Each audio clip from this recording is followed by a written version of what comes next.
तो हेलो दोस्तों, आप सभी का आपके अपने यूट्यूब चैनल एसके शिक्षा निकेतन पर स्वागत है और मैं शशि पंडित। जैसा कि दोस्तों आपको पता है कि हमने जो कि क्लास 10th का हिंदी है, उसके अध्याय को एक क्रमबद्ध तरीके से और एक विस्तारपूर्वक समझने का अभ्यास कर रहे हैं और इसके सारे जो चैप्टर हैं, इसको अच्छी तरह से हम लोग समझेंगे। इसके लेखक कौन हैं और इसके रचनाकार जो हैं कि इसके रचयिता कौन है, ये क्या चीज़ लिखे हुए हैं और बाकी इसके सारांश क्या हैं अध्याय के, ये सारे अध्याय के सारांश को समझने का प्रयास करेंगे। और इससे जो भी 10th के एग्ज़ाम में जो भी इससे रिलेटेड क्वेश्चंस आने वाले हैं और आएँगे, उसके विषय में हम लोग क्या करेंगे कि एक अच्छी तरह से जानने का प्रयास करेंगे, ताकि बोर्ड एग्ज़ाम में जो है कि किसी भी प्रकार का क्वेश्चन हमसे हिंदी में छूटे ना। इसलिए हमने क्या किया है कि ये डॉक्टर भीमराव अम्बेडकर के पूरे जीवनी को हमने लिखा है और इधर इसके सारांशों को समझने का प्रयास किया है। और यहाँ आने वाले जो रिलेटेड इसके क्वेश्चन है, वो क्वेश्चंस को भी हमने लिखा है। तो हम इस वीडियो में क्या करेंगे कि पहले जीवनी को अच्छे से समझेंगे, फिर इसके सारांशों को थोड़ा बहुत समझने का प्रयास करेंगे, ताकि सब्जेक्टिव और ऑब्जेक्टिव आने वाले प्रश्नों को अच्छी तरह से हम लोग बोर्ड के एग्ज़ाम में बना सकें। तो दोस्तों हम इसके विषय में थोड़ा समझते हैं। तो चलिए देखते हैं कि क्या है श्रम विभाजन और जाति प्रथा। तो सबसे पहले आता है दोस्तों श्रम विभाजन और जाति प्रथा। तो ये श्रम विभाजन का तात्पर्य होता है कि कोई भी ऐसा कार्य जो हम आर्थिक लाभ के लिए करते हैं, उसको हम श्रम बोलते हैं और श्रम के आधार पर विभाजन करना ही इसको हम श्रम विभाजन कह देते हैं। और बात रही जाति प्रथा की, तो जाति प्रथा का तात्पर्य है कि जाति के आधार पर समाज में भेदभाव को बनाए रखना या समाज में भेदभाव करना, छुआछूत की प्रवृत्ति को अपनाना, ये जातिवाद का एक तरह का उदाहरण है और ये जाति प्रथा का कुछ इस प्रकार ही समझा जा सकता है। रही बात यहाँ इसके लेखक की, तो लेखक जो हैं इसके डॉक्टर भीमराव अम्बेडकर हैं और डॉक्टर भीमराव अम्बेडकर जो हैं और इनके विषय में यदि जानना हो, तो हम लोग इसके विषय में जन्म और मृत्यु और इससे संबंधित जितने भी रिलेटेड चीज़ें हैं, वो हम लोग इसके माध्यम से समझने का प्रयास करेंगे। तो दोस्तों हम बतला दें आपको कि ये डॉक्टर भीमराव अम्बेडकर का जन्म जो हुआ था, वो 14 अप्रैल 1891 में हुआ था, महू मध्य प्रदेश में। ये मध्य प्रदेश का ही एक नगर है महू, इसी जगह जो है कि डॉक्टर भीमराव अम्बेडकर का जन्म हुआ था और यह एक दलित परिवार से बिलॉन्ग करते थे। क्या दोस्तों? यह एक दलित परिवार से बिलॉन्ग करते थे और इसकी मृत्यु जो है 6 दिसंबर 1956 में दिल्ली में हुई थी। 6 दिसंबर 1956 में दिल्ली में हुई थी। और इसकी समाधि स्थल की बात करें, जहाँ इसको दफनाया गया था, उसका जो समाधि स्थल बनाया गया था, तो उसको हम बोल सकते हैं चैत्य भूमि। तो पूछा जाए कि समाधि स्थल डॉक्टर भीमराव अम्बेडकर की जो समाधि स्थल का क्या नाम है, तो वो चैत्य भूमि है, जो मुंबई में पड़ता है। और इसके पिता का नाम रामजी सकपाल और माता का नाम भीमाबाई थी। तो आपको ये भी बोर्ड एग्ज़ाम में बहुत बार पूछा गया है कि इसके पिता का नाम क्या था? तो इसके पिता का नाम रामजी सकपाल। क्या दोस्तों? रामजी सकपाल। और माता का जो नाम थी, वो भीमाबाई थी। और पत्नी जो थी, एक पत्नी का नाम था रामाबाई रामाबाई अम्बेडकर और दूसरी पत्नी का नाम नाम थी वो सविता अम्बेडकर। तो आपको बतला दें कि ये इसकी पहली पत्नी थी। इसकी मृत्यु होने के पश्चात जो है कि कुछ सालों के बाद क्या किया गया कि सविता अम्बेडकर से इसके द्वारा शादी कर लिया गया और उस समय जो है कि रामाबाई लगभग 9 वर्ष की थी जिस समय विवाह किया गया था और भीमराव अम्बेडकर का जो विवाह हुआ था, वो लगभग 15 वर्ष की आयु में हुई थी। तो हाँ, और इसके विषय में यहाँ से ये भी जानना उचित होगा हमारे लिए कि उच्च शिक्षा जो था, वो उच्च शिक्षा के लिए वो बड़ौदा नरेश के द्वारा प्रतिमाह ₹25 के जो है कि छात्रवृत्ति के द्वारा उसको तय कर दिया गया डॉक्टर भीमराव अम्बेडकर के लिए कि आपको जो है कि ₹25 प्रतिमाह जो प्रतिमाह आपको स्कॉलरशिप दिया जाएगा। तब इसके प्रोत्साहन से क्या किया गया कि ये बड़ौदा के नरेश थे, बड़ौदा के नरेश मतलब बड़ौदा के राजा थे। उसी के द्वारा जो है कि ₹25 मात्र ₹25 प्रति माह जो इसको स्कॉलरशिप दिया गया। इस स्कॉलरशिप की सहायता से उसने न्यूयॉर्क जो है, न्यूयॉर्क जो शहर पड़ता है वो अमेरिका में पड़ता है, इस जगह गया अपना उच्च शिक्षा को ग्रहण करने के लिए। फिर उसने क्या किया कि 1913 ये जो से न्यूयॉर्क गया था, वो 1913 में गया हुआ था। जी हाँ दोस्तों, बतला दें कि जब ये बड़ौदा नरेश के द्वारा प्रति माह ₹25 का जो छात्रवृत्ति मिला था, उसकी सहायता से ये न्यूयॉर्क जो गए थे, ये न्यूयॉर्क कब गए थे? 1913 ईस्वी में गया था। फिर यहाँ से उसने लंदन चले गए पढ़ाई करने के लिए। तो बहुत बार एग्जाम में पूछा भी जाता है कि उच्च शिक्षा के लिए वह कहाँ गए थे, तो ध्यान में रहे उच्च शिक्षा के लिए वो न्यूयॉर्क गए थे। कहाँ गए थे? न्यूयॉर्क गए थे। न्यूयॉर्क के बाद वो लंदन भी गए थे। तो ध्यान में रहे सबसे पहले वो न्यूयॉर्क फिर लंदन गए हुए थे, ठीक है। और गए कब थे? 1913 में। और आपको बता दें कि इसकी माता का नाम भीमाबाई और पिता का नाम रामजी सकपाल, ध्यान रखेंगे दोस्त। और ये समाधि स्थल का नाम चैत्य भूमि और मृत्यु 6 दिसंबर 1956 और जन्म 14 अप्रैल 1891 मऊ मध्य प्रदेश और दलित परिवार में इसका जन्म हुआ था। इतना था हम लोग आज जाने। फिर इसके बाद में हम इसकी रचनाओं को थोड़ा समझने का प्रयास करते हैं। ये रचनाएं जो थी, इसकी रचनाएं भी बहुत इंपॉर्टेंट है, बहुत बार एग्जाम में पूछा भी गया है कि इसकी जो प्रमुख रचनाएं हैं वो कौन कौन सी है। या तो ये पूछ दिया जाता है कि ये जो रचनाएं हैं ये किसके द्वारा लिखा गया है। तो हम आपको बतला दें कि जो बुद्धिज्म और कम्युनिज्म और हु आर सुद्राज और एक आता है देयर मैकेनिज्म, ये 3 पुस्तक मोस्ट इम्पोर्टेंट है। और ये तीनों पुस्तक जो रचना किया गया है ये डॉक्टर भीमराव अम्बेडकर के द्वारा किया गया है। तो आपको ध्यान में रखना होगा दोस्त कि ये जो बुद्धिज्म और कम्युनिज्म है और हु आर क्षुद्राज है और ये जो देयर मैकेनिज्म है, ये सारी पुस्तकें किसके द्वारा लिखी गई है? वो डॉक्टर भीमराव अम्बेडकर के द्वारा लिखी गई है। और बात करें अब ये प्रेरक व्यक्ति जो इसके जीवन में हुए, जिससे ये काफ़ी प्रेरित हुए और बहुत सारी रचनाओं को इसके माध्यम से किए और अपने व्यक्तित्व में भी बहुत सारा बदलाव लाए। तो ये इसके प्रेरक व्यक्ति के रूप में जाना जाए तो वो बुद्ध, कबीर और ज्योतिबा फूले थे। तो ध्यान रखेंगे दोस्त, बुद्ध, कबीर और ज्योतिबा फूले ये 3 व्यक्ति थे जिससे ये काफ़ी प्रभावित हुए थे। और बात करें ये जो अपनी उच्च शिक्षा के लिए जो पीएचडी की उपाधि ग्रहण की थी, पीएचडी का जो डिग्री लिया था, वो कब लिया गया था? 1936 में। तो ध्यान रखेंगे दोस्त कि पीएचडी की उपाधि इसे मिला था 1936 में। कब? 1936 में। और पत्रिका की बात करें जो इसके द्वारा संपादित किया गया था अखबार या पत्रिका की बात करें तो इसके 2 अखबार जो पत्रिका है बहुत मोस्ट इम्पोर्टेंट है। एक का नाम रखेंगे आप मूक नायक। क्या बोले? मूक नायक, जो डॉक्टर भीमराव अम्बेडकर की पत्रिका है इसके संपादन किए थे मूक नायक। और एक इसके पत्रिका का नाम है बहिष्कृत भारत। 2 पत्रिका का नाम बतलाएं, एक मूक नायक और एक बहिष्कृत भारत। ये दोनों ही जो पत्रिकाएं हैं वो किसकी है? वो है भीमराव अम्बेडकर की, डॉक्टर भीमराव अम्बेडकर की। और आपको बतला दें कि डॉक्टर भीमराव अम्बेडकर को अन्य नाम से भी जाना जाता है, इसको मानव मुक्ति के पुरोधा के नाम से भी जाना जाता है। क्या बोले? मानव मुक्ति के पुरोधा, मानव मुक्ति के पुरोधा के नाम से जाने जाते हैं। और इसे भारत के आधुनिक मनु भी कहते हैं। इसे क्या कहते हैं? भारत के आधुनिक मनु, भारत के आधुनिक मनु भी डॉक्टर भीमराव अम्बेडकर को ही कहते हैं। और इसके जो साहित्य थे, इसके जो वांग्मय थे, इसके द्वारा जो लिखा गया वांग्मय या साहित्य बोले, साहित्य वांग्मय का तात्पर्य साहित्य से है। और ये वांग्मय जो थे कुल मिला के 21 खंडों में प्रकाशित किया जा चुका है। अभी तक यदि बात करें कि इसके जो साहित्य है वो कितने खंडों में प्रकाशित हो चुका है, तो ध्यान रखेंगे दोस्त 21 खंडों में। बहुत बार ये एग्जाम में पूछा भी गया है, कितने खंडों में? 21 खंडों में, है ना, 21 खंडों में प्रकाशित किया जा चुका है। और इसके जो मतलब ये एक भाषण है जो डॉक्टर भीमराव अम्बेडकर के द्वारा लिखा गया है।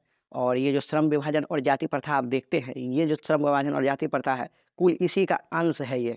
ये एलिहिलेशन ऑफ कास्ट से ही निकल कर आया हुआ है, श्रम विभाजन जाति प्रथा। किससे? एलिहिलेशन ऑफ कास्ट। तो पूछा जाता है कई बार एग्जाम में कि बताइए श्रम विभाजन और जाति प्रथा जो है वो किसका अंश है? निम्नलिखित में से किस भाषा का अंश है? डॉक्टर भीमराव अम्बेडकर के द्वारा जो भाषण दी गई थी वो किसका अंश है? तो आप बतलाएंगे एलिहिलेशन ऑफ कास्ट। एलिहिलेशन ऑफ कास्ट के ही अंश कौन है? श्रम विभाजन और जाति प्रथा। और बाकी हम आपको बतला दें कि इसका जो हिंदी रूपांतरण किया गया था एलिहिलेशन ऑफ कास्ट, इसका हिंदी रूपांतरण किसके द्वारा किया गया था? वो हिंदी रूपांतरण किया गया था ललई सिंह यादव। क्या बोले दोस्त? ललई सिंह यादव के द्वारा जो है इसका हिंदी में रूपांतरण किया गया था। क्यों? क्योंकि ये जो 1936 में प्रकाशित की गई थी, एलिहिलेशन ऑफ कास्ट का जो प्रकाशन 1936 में की गई थी वो अंग्रेजी भाषा में की गई थी। कौन सी भाषा में? अंग्रेजी भाषा में की गई थी। इसलिए ललई सिंह यादव के द्वारा इसे क्या कर दिया गया? हिंदी में रूपांतरण कर दिया गया। और यह जो अंश है ये किसका अंश है? ये श्रम विभाजन और जाति प्रथा से ही निकला हुआ है, ठीक ना। ये जो एलिहिलेशन ऑफ कास्ट है इसी के माध्यम से क्या हुआ? श्रम विभाजन और जाति प्रथा निकला हुआ है। तो ध्यान में रखेंगे आप। तो इससे हम आपको बतला दें क्वेश्चन किस प्रकार पूछा जाता है एग्जाम में।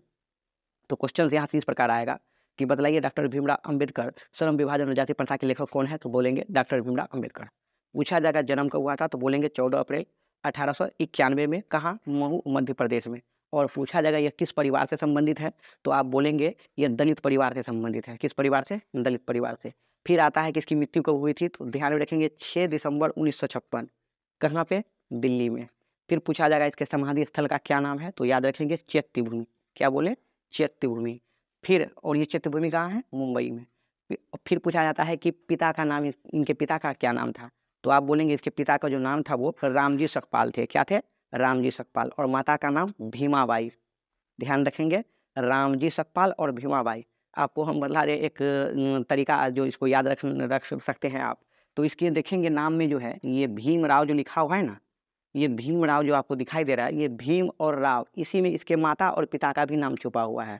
क्योंकि इसके माता और पिता के नाम से ही इसके अलग नाम रखा गया था, वो भीमराव अंबेडकर। आप भीमा, यहाँ जो भीम आता है इसकी माँ का नाम भीमाबाई। और राव जो देखते हैं, राव से यहाँ पे राम आ जाता है तो रामाबाई, सॉरी रामजी सकपाल। रामजी सकपाल इसके पिता का नाम, और भीमाबाई जो भीम से आता है वो भीमाबाई पड़ जाता है इसके माता का नाम। तो आप इस प्रकार याद रख सकते हैं कि भीमाबाई यानी भीम से याद रखेंगे भीमाबाई इसकी माता का नाम, और राव से याद रखेंगे रामजी सकपाल इसके पिताजी का नाम। तो इस प्रकार आप एक ट्रिक के माध्यम से हम लिख सकते हैं, जान सकते हैं, इसको बहुत लंबे समय तक याद भी रख सकते हैं। और फिर पूछा जाता है कि इसके प्रेरक व्यक्तित्व कौन थे तो आप बोलेंगे बुद्ध, कबीर और ज्योतिबा फूले। ठीक है। और न्यूयॉर्क जो गए थे उस शिक्षा के लिए किसके सहयोग से गए थे तो बोलेंगे आप बड़ौदा नरेश के सहयोग से। कितने रुपया प्रति माह इसको छात्रवृत्ति दिया जाता था तो 25 रुपये।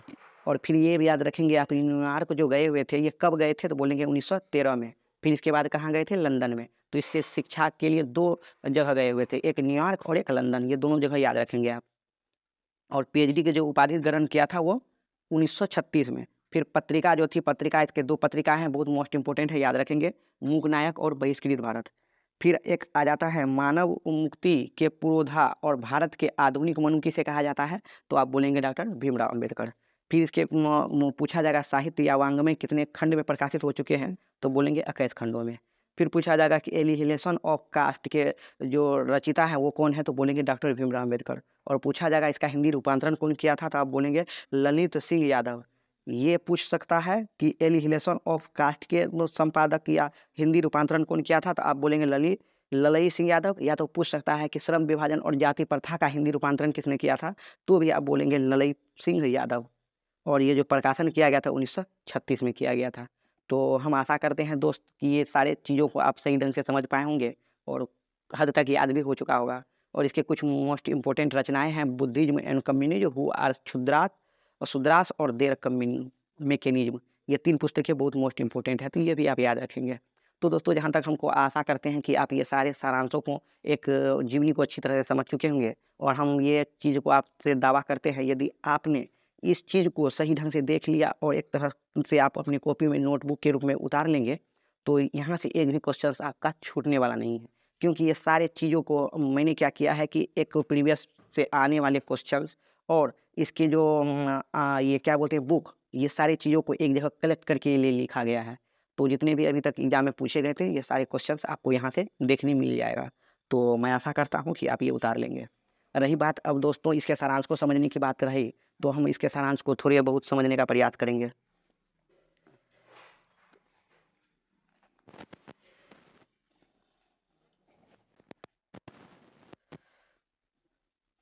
तो सॉरी दोस्तों, थोड़ी-सी इश्यू आ गई थी तो इसलिए थोड़ा-सा मैनेज कर लीजिए। तो दोस्तों रही बात सारांश की तो सारांश को हम समझने का प्रयास करते हैं। तो सारांश के पक्ष में हम पहले इसके विषय में जानने का प्रयास करते हैं कि इसका जो सारांश है वो क्या कहना चाहता है इसमें। तो हम दोस्तों आपको बता दें कि ये जो श्रम विभाजन और जाति प्रथा है इसके विषय में जो है कि समाज में के जो सभ्य समाज हैं इसके पक्ष में ये तर्क देते हैं कि ये जो जाति प्रथा और श्रम विभाजन है ये जो है कि ये कार्यकुशलता का कार्य कर रही है। मतलब ये हुआ, तो मतलब ये कहने का इसमें आशय दिया गया है कि श्रम विभाजन और जाति प्रथा सभ्य समाज में डॉक्टर भीमराव अंबेडकर कहते हैं कि जाति प्रथा और ये श्रम विभाजन जो है, जाति प्रथा और ये जो श्रम विभाजन है ये समाज के लिए कतई अच्छा नहीं है। क्यों नहीं है ये इसके विषय में कुछ तर्क भी देते हैं, लेकिन कुछ और ये विडंबना की बात भी करते हैं। डॉक्टर भीमराव अम्बेडकर विडंबना की बात करते हैं कि आज के सभ्य समाज में कई तरह के जातिवाद के पोषक शामिल हैं, जो इस चीज़ को बढ़ावा दे रहे हैं, श्रम विभाजन और जाति प्रथा को। ये श्रम विभाजन और जाति प्रथा क्या होती है? तो मैं बता दूँ कि ये श्रम विभाजन और जाति प्रथा का तात्पर्य है कि जाति के आधार पर भेदभाव करना, ये जाति प्रथा। और श्रम विभाजन का मतलब होता है कि काम को बाँट देना। मतलब जाति के आधार पर कार्य को बाँट देना। क्या बोले दोस्तों कि जाति के आधार पर उनके कार्यों को बाँट देना ही जाति प्रथा, श्रम विभाजन कहलाता है। तो इसी के पक्ष में बहुत सारे समाज के व्यक्ति थे, जो इसके पक्ष में अलग-अलग तर्क देते हैं, और डॉक्टर भीमराव अम्बेडकर के द्वारा इसके विषय में कुछ अलग तर्क देते हैं। और डॉक्टर भीमराव अम्बेडकर कहते हैं कि ये जो अभी के समाज में है कि ये श्रम विभाजन, जाति प्रथा कतई अच्छा नहीं है। ये काफ़ी समाज के लिए एक तरह का हानिकारक है। ये जो है एक तरह का कुप्रथाएँ फैली हुई है, जिसको हमको इससे दूर होना चाहिए। समाज में एक अच्छे भावनाओं को रखना चाहिए, समाज में ऊँच-नीच को मिटा देना चाहिए। ये जो जाति के समक्ष में जो है कि गर्भ से ही, माता के गर्भ से ही तय कर दिया जाता है कि बच्चा जो है कि आगे आने वाले समय में बढ़ई का यदि कोई लड़का है तो उसको वो बढ़ई ही कार्य करना पड़ेगा। यदि कोई ये क्या बोलते हैं, ये नई का कोई यदि व्यक्ति है ना? तो वो वही कार्य करेगा। यदि कोई लोहार का पुत्र है तो वो आगे चलकर वो लोहार का ही कार्य करेगा। इस प्रकार के पितृत्व जो होते हैं, पितृत्व जो क्या बोलते हैं, कार्य होते हैं, उसी में उसको ढलना पड़ता है, जो भीमराव अम्बेडकर की दृष्टि से काफ़ी गलत माना गया है। लेकिन समाज में ही कुछ ऐसे व्यक्तित्व हैं, ऐसे व्यक्ति हैं जो इसको अच्छे मानते हैं और ये कहते हैं कि ये जो समाज में जाति प्रथा और श्रम विभाजन बहुत अच्छी है। यदि समाज में ना हो, यदि समाज में ऐसी विचारधारा ना हो, तो समाज जो है कि ये कोई भी कार्य कुशलता से नहीं हो सकती है। ये किसके पक्ष में तर्क दे रहे हैं? ये जाति प्रथा और श्रम विभाजन के पक्ष में। ये जो पोषक तत्व हैं जातिवाद के, वो इसके पक्ष में ऐसा तर्क देते हैं और इसके विषय में ऐसा कहते भी हैं कि देखिए, यदि समाज में ऐसा ना हो कि नाई का जो लड़का है, नाई का ही कार्य करे, हाँ, और जो कि लोहार जाति के व्यक्ति हैं, वो लोहार का ही कार्य करे, तो कोई भी कार्य कुशलता से नहीं हो सकती है। क्यों नहीं हो सकती है? कि यदि मान लीजिए वो यह कार्य को नहीं करेगा, तो दूसरा कौन कार्य करेगा? हाँ, वो उस कार्य में एक्सपर्ट हैं, वो उस कार्य को अच्छी तरह से कर सकते हैं। इसलिए यह कार्य उसी के द्वारा करना चाहिए जो इसके पितृत्व पेशा है। लेकिन भीमराव अम्बेडकर ये कहते हैं कि ये जो है कि ये बहुत गलत है। क्यों ऐसा गलत है? वो इसलिए ऐसा कहते हैं वो इसलिए ऐसा कहते हैं वो इसलिए ऐसा कहते हैं कि यदि समाज में इस प्रकार की प्रथाएँ होगी, तभी तो कार्य को कुशलतापूर्वक किया जा सकता है। और आपको बता दें कि डॉक्टर भीमराव अम्बेडकर जो हैं, इसके पक्ष में तो वो बहुत पहले से ही काफ़ी हद तक ये बोल चुके हैं कि ये जो प्रथाएँ हैं, ये प्रथा समाज में बहुत ही तरह का हानिकारक हो सकती है। लेकिन समाज के कुछ प्रेरक हैं जो कि इनको मानने के लिए बाध्य ये चीज़ नहीं मानने के लिए तैयार है। और इसके विषय में ऐसा कुछ तर्क देते हैं कि देखिए, यदि ऐसा कुछ हो समाज में, यदि इस प्रकार के भावनाएँ होंगी, तभी तो समाज में एक कार्य कुशलता के रूप में कार्य हो सकती है। तो इसके पक्ष में फिर से डॉक्टर भीमराव अम्बेडकर बोलते हैं कि ये कतई अच्छा नहीं है। हाँ, क्योंकि ये व्यक्ति का जो है रुचि, इससे व्यक्ति का जो रुचि है, वो रुचि को समाप्त कर दिया जाएगा। तो इसलिए यहाँ डॉक्टर भीमराव अम्बेडकर जो कहते हैं कि रुचि को यदि समाप्त कर दिया जाए ना, तो कि बच्चे में जो रुचि होती है कुछ करने की, कुछ अच्छे करने की, वो उस चीज़ से वो क्या हो जाएँगे कि बिखर जाएँगे। यूँ कहें तो कि यदि व्यक्ति का एक तरह का मान लिए कि उसके जो है कि वो अपने पितृत्व पेशे से खुश नहीं है, वो अदर कार्य कोई करना चाहता है। वो चाहता है कि नहीं, मैं इस कार्य में उसको रुचि नहीं है, वो दूसरा कोई कार्य करना चाहता है, तो वो उस कार्य में ज़्यादा कुशल होंगे। क्योंकि वो ज़्यादा आर्थिक कार्य भी करेंगे और आर्थिक जो है कि ज़्यादा लाभ उसको मिल सकता है। लेकिन जिस कार्य में उसको रुचि नहीं है, उस कार्य को ही उसको दिया जाए करने के लिए, तो वो क्या होगा कि टालू भाव से काम करेंगे। किस भाव से?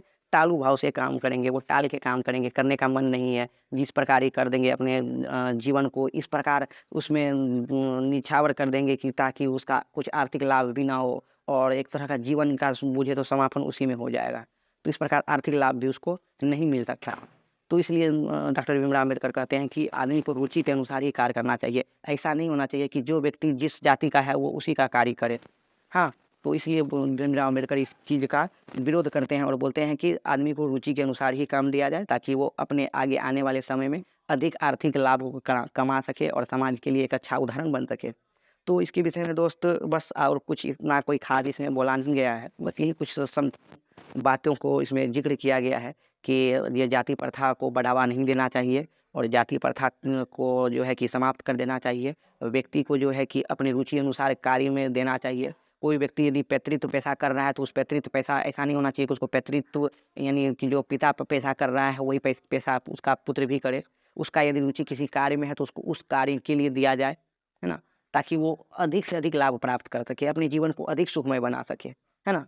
तो इसीलिए जो है कि और वो भी ये भी बोला जाता है कि जो बेरोज़गारी का जो प्रमुख कारण अभी समाज में बनी हुई है, ये मुख्य कारण है इसका। ये जाति प्रथा ही मुख्य कारण बनी हुई है कि व्यक्तियों में जो है कि जाति प्रथा का मुख्य जो प्रत्यक्ष कारण बनी हुई जाति प्रथा ही है। इससे कुछ रिलेटेड क्वेश्चंस भी हैं जो कि आप देखेंगे तो इससे रिलेटेड क्वेश्चन भी आप सॉल्व कर सकते हैं। जैसे आपको बतला दें कि ये जाति पाति तोड़क मंडल लाहौर में जो हुई थी, ये 1936 में हुई थी। क्या बोले कि जाति पाति तोड़क मंडल लाहौर में जो हुई थी 1936 में हुई थी और भारत में जाति प्रथा का मुख्य कारण बेरोजगारी बतलाया गया था। सही दोस्तों, ये जो भारत में जाति प्रथा जो है, जाति प्रथा का जो मुख्य कारण है, ये जाति प्रथा क्यों? ये बेरोजगारी का जो प्रमुख कारण बना हुआ है, ये क्यों? क्योंकि ये समाज में जाति प्रथा फैली हुई है। इसी तो कारण बेरोजगारी बनी हुई है। तो पूछा जाएगा कि भारत में जाति प्रथा का जो मुख्य कारण है, क्या चीज़ है? वो है बेरोजगारी। बेरोजगारी का जो मुख्य कारण है वो क्या है? जाति प्रथा। और यदि पूछा जाए कि जाति प्रथा स्वाभाविक विभाजन नहीं है, क्यों नहीं है?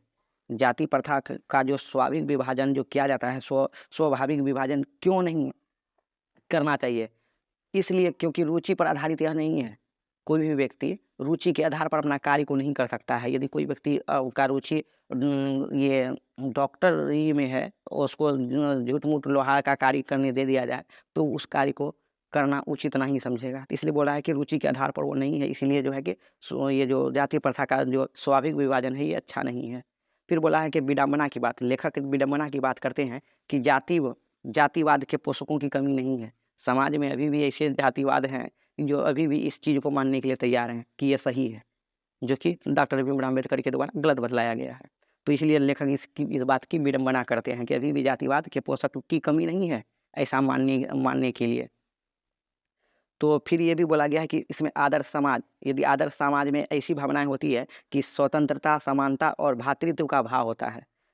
पूछा जाता है क्वेश्चन में कि आदर्श समाज में कैसी भावनाएँ होती है? तो बोलेंगे आप आदर्श समाज में स्वतंत्रता, समानता और भ्रातृत्व की भावना होनी चाहिए।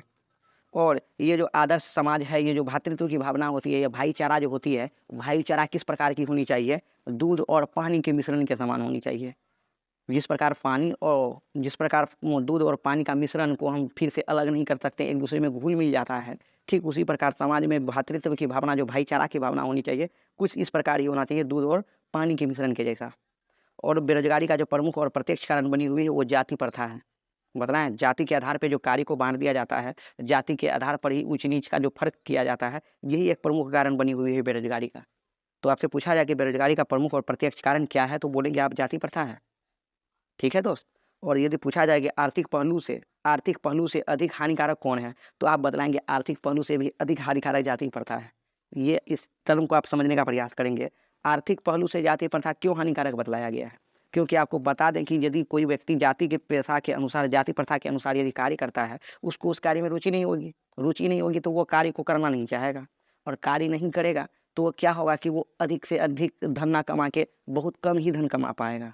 क्योंकि उस काम में उसको रुचि ही नहीं है तो वो टालू भाव से काम करेंगे। टालू भाव से काम करेंगे तो उसमें उसको किसी भी प्रकार का कोई प्रॉफ़िट नहीं होने वाला है। जब प्रॉफ़िट नहीं होने वाला है तो इसलिए ऐसा बोला गया है कि आर्थिक पहलू से जो हानिकारक है वो जाति प्रथा ही है। तो पूछा जाएगा कि आर्थिक पहलू से कौन अधिक हानिकारक है? तो आप बोलेंगे जाति प्रथा। और कार्यकुशलता के लिए क्या आवश्यक है? तो श्रम विभाजन। ऐसा कौन मानते हैं? पोषक तत्व मानते हैं। सभ्य समाज के जो पोषक तत्व हैं, ऐसा यह मानते हैं कि कार्यकुशलता के लिए श्रम विभाजन आवश्यक है, ठीक, जो कतई सही नहीं है। तो पोषक तत्व का जो बतलाया गया ये आधार है बिल्कुल गलत है। तो आप ये बोल सकते हैं कि कार्यकुशलता के लिए ऐसा नहीं है कि किसी को भी झोंक दें, जिसको जिस चीज़ में रुचि है उसी चीज़ को इसमें दिया जाए। ये बेस्ट ऑप्शंस होता है किसी व्यक्ति के लिए। तो दोस्तों आप इसको थोड़ा अच्छे ढंग से देख लेंगे, अगर हो सके तो स्क्रीनशॉट भी ले लें ताकि आगे आप इसको अच्छी तरह से देख सकें। ठीक है दोस्त? और बाकी आपको बता दें कि इससे रिलेटेड आगे आने वाली वीडियो में आप बहुत सारी चीज़ों को देखते रहेंगे और हम ये सेक्शन को आगे बढ़ाते ही रहेंगे, ठीक है? तो आप हो सके तो इस चीज़ों को कंटिन्यू देखने का प्रयास करेंगे और यदि आपको हमारा मेहनत थोड़ा कुछ फ़ायदा दे रहा है और आपको लग रहा है कि आगे आने वाले समय में ये कुछ फ़ायदा देने वाले हैं, तो आप ज़रूर से हमें सपोर्ट करें और क्या करें कि चैनल को सब्सक्राइब कर लें और लाइक कर दें ताकि आगे आने वाले वीडियो का नोटिफिकेशन आपके पास पहले पहुंच सके। और आप जो है कि हिंदी का सिलेबस इसी मज़ेदार ट्रिक और इसी मज़ेदार कंसेप्ट के साथ अपने सिलेबस को कंप्लीट कर सकें। और मैं ये गारंटी देता हूँ कि यदि आप हिंदी इस चैनल के माध्यम से पढ़ लेते हैं तो हिंदी का एक भी क्वेश्चन आपसे छूटने वाला नहीं है। जहाँ तक कि हो सके तो आप इस क्वेश्चन के ऑब्जेक्टिव्स और सब्जेक्टिव को दोनों बनाने का प्रयास करेंगे और आगे आने वाले समय में हम दूसरे चैप्टर्स का भी जिक्र करेंगे और इस प्रकार हम सारे चैप्टरों को निपटा देंगे। तो दोस्तों मैं आशा करता हूँ कि आपको यह वीडियो बहुत अच्छा लगा होगा और हमें कमेंट सेक्शन में ज़रूर बतलाएं। तो धन्यवाद दोस्त, आज इतना ही रहने देते हैं। ठीक है, नमस्कार दोस्त।